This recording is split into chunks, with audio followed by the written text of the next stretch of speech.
Hello everyone, welcome to my channel. আশা করছি তোমরা সকলে খুব ভালো আছো আর আমিও বেশ রয়েছি।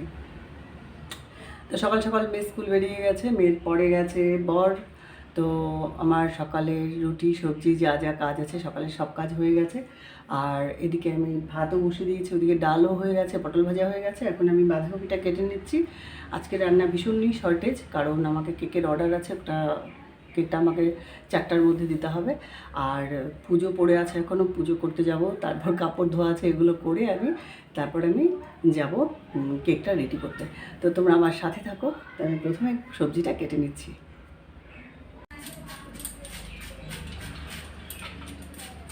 বলেছিলাম আজকে রান্না করবো না, আমার দেরি হয়ে যাবে, অন্যান্য কাজ আছে।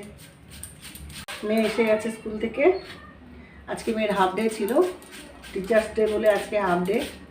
তো মেয়েকে একটু পাঠালাম দোকানে, মানে পাঠালাম বলতে নিজেই গেছে।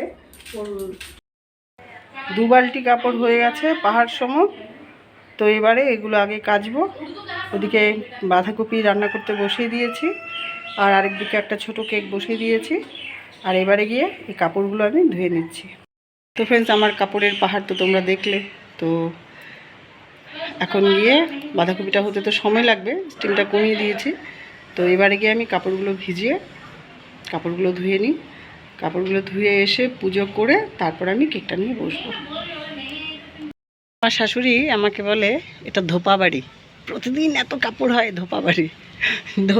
সত্যি দেখো, ধোপা বাড়ির কাপড় ধোয়া হয়ে গেছে, চতুর্দিকে শুধু কাপড়, ওই দূর দূরান্ত পর্যন্ত কাপড়। যাই হোক, হয়ে গেল। এবারে গিয়ে আমি স্নানটা সেরে নিই।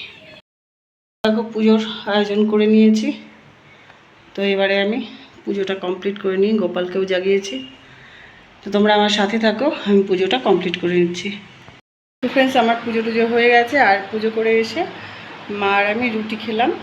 আর এখন আমি কেকটা রেডি করছি। তো তোমরা আমার সাথে থাকো।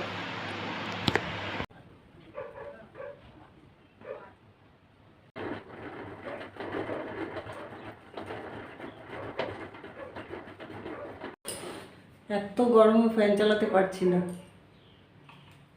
কারণ আমার আওয়াজটা তোমরা শুনতে পাবে না ফ্যান চালালে। এবার দেখো যে এটাকেও আমি ক্রামকুট করে এবার ঢুকে দিচ্ছি, কিছুক্ষণ ঠান্ডা করে নিয়ে তারপর আবার বাকি ক্রিম বা কাজ করব। কারণ ক্রিম কিন্তু গলে যাচ্ছে, ক্রিম একদম সফট হয়ে গেছে। দেখো, ক্রিম সফট হয়ে গেছে, ক্রিমটা একেবারে সফট হয়ে যাচ্ছে, গরমে গলে যাচ্ছে। দেখো, তো এতটুকু রেডি করেছি। এখন আবার এটাকে নিয়ে আমি আর একটু ফ্রিজিং করে নিয়ে আসি, আধা ঘন্টা মতো বা 10-15 মিনিট মতো। তা নাহলে এটা একদম বসে যাচ্ছে। দেখো, একটা সাইড বসেই গেছে।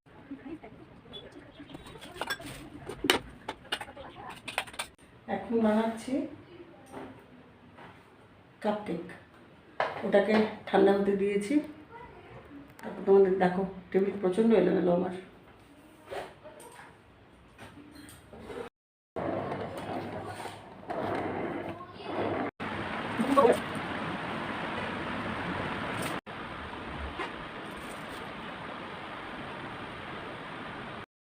তো ফ্রেন্ডস, তৈরি হয়ে গেছে আমার ডোরেমন ডাবল টায়ার কেক। তো দেখো, এটা আমি অনেকটা উঁচু করেছিলাম, কিন্তু উপায় নেই, যে গরম পড়েছে পুরো ক্রিম বসে যাচ্ছে। আমার তো এসি নেই, যার জন্য এটা হচ্ছে। আচ্ছা, যাই হোক, আর তোমাদের কেমন লেগেছে তোমরা সেটা কিন্তু অবশ্যই আমাকে কমেন্টে জানিও। আমি তোমাদের ভালো ভালো কমেন্টগুলো পড়ে আরও ভালো কাজ করার অনুপ্রেরণা পাই। তো সুতরাং তোমরা কিন্তু অবশ্যই কমেন্টে আমাকে জানাবে। আর ফ্রেন্ডস, কোথাও যদি আমার কোনো গণ্ডগোল হয়ে থাকে, কোনো ভুল হয়ে থাকে, আমাকে সেটাও কিন্তু তোমরা জানাবে, আমি অবশ্যই নিজেকে শুধরে নেব। তো ফ্রেন্ডস, আমি কেকটা পৌঁছে দিয়ে এলাম। আর আমার প্রচণ্ড শরীর খারাপ লাগছে, আর ভাল লাগছে না, গরমে সারাদিন ধরে ফ্যান ছাড়া কাজগুলো করেছি। তো আমি আজকের ব্লগটা এখানেই শেষ করছি। তোমরা সবাই সুস্থ থেকো, ভালো থেকো, সাবধানে থেকো। আবার দেখা হচ্ছে নেক্সট ব্লগে। টাটা।